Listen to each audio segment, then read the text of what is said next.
Hi everyone, it's MLP Lover 55 here, and today I'm going to film the next chapter of Sleepovers by Jacqueline Wilson. Okay, so previously in the last chapter, chapter 3, we learned that Daisy is still allowed to come to Amy's party. Now we're going to read, and she's arrived. Now we're going to read on chapter 4 to see what it's like when she has arrived.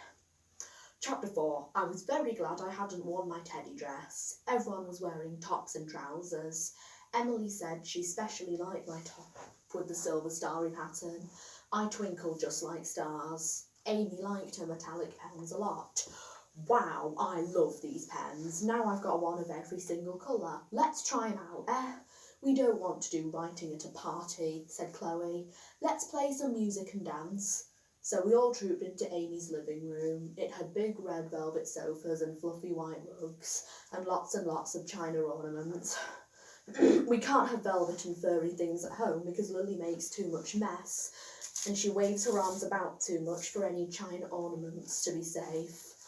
We waved our arms around wildly while we were dancing, but Amy's mum didn't fuss at all and she let us have the music up ever so loud. Amy's two big sisters showed us how to do this brilliant dance. Bella kept turning the wrong way and mixing up her left and right, but Alison and Abigail were very patient. I got a bit mixed up myself at first, but I caught on quite quickly. Quicker than Chloe, actually. Amy knew the dance already, so she was very good at it, but not as good as Emily. Emily's magic at dancing. We did this special dance over and over until we all knew it backwards, though Bella still faced backwards if you didn't watch her. Then we performed it like a real girl group to Amy's mum and her dad and her nan, and they all clapped and said we were great. Then we had our tea and there was a chocolate cake Amy had promised. It was a chocolate sponge inside with 3 layers of chocolate cream, and there were even little chocolate drops all around the frosted chocolate icing on the top of the cake. I had a big slice and it tasted wonderful at first, but I couldn't actually finish it. Bella finished it for me. She had her own slice and a second helping.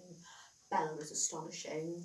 When we were all full, even Bella, we watched cartoons on television for a bit, and then we went upstairs with Alison and Abigail, and they let us dress up in their special glittery clubbing clothes and stagger around in their high heels. We look wonderful, almost grown up.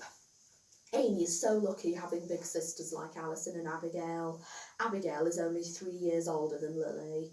I imagined what it would be like if Lily's brain hadn't been damaged and she could dress me up in cool clothes and teach me dances.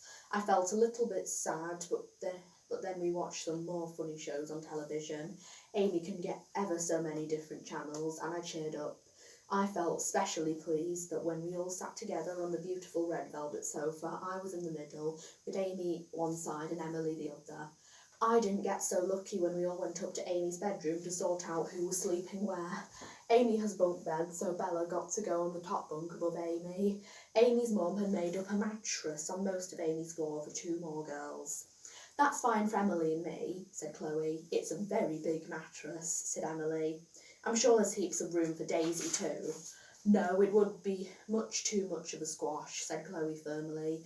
Daisy had better have that camp bed thing in the corner, so I had to do with the camp bed. It didn't really matter at first because we didn't get into bed for hours after we got into our pyjamas.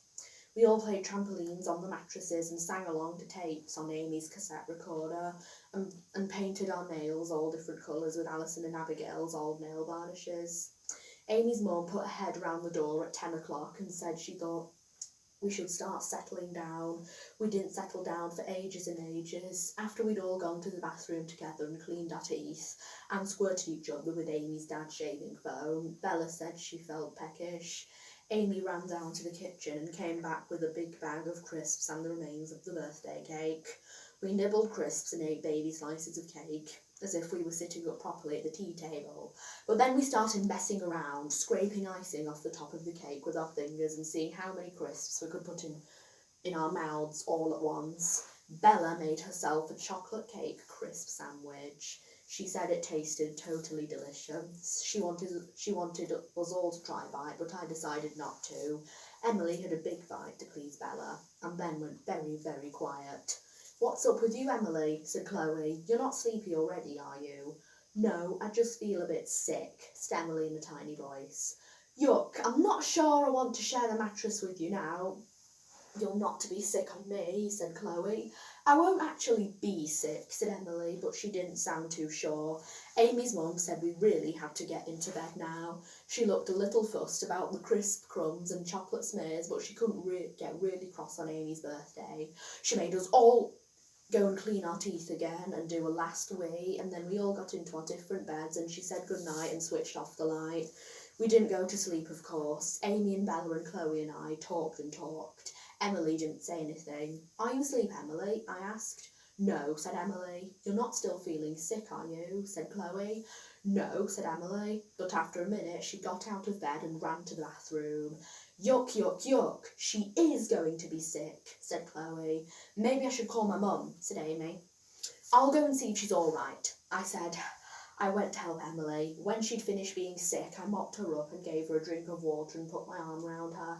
She was shivering. You're so kind, Daisy, she whispered, hugging me back. I wish you were my best friend. I wish I was too. We both sighed. Then we went back to Amy's room and Emily got into bed with Chloe. I very quietly fished in my bag and found Midnight. He came underneath the covers with me and we cuddled up in the lonely little camp bed. So there we have it, folks. Chapter done. In the next chapter, chapter 5, we'll learn about Bella's birthday party. It's her birthday next. Bye!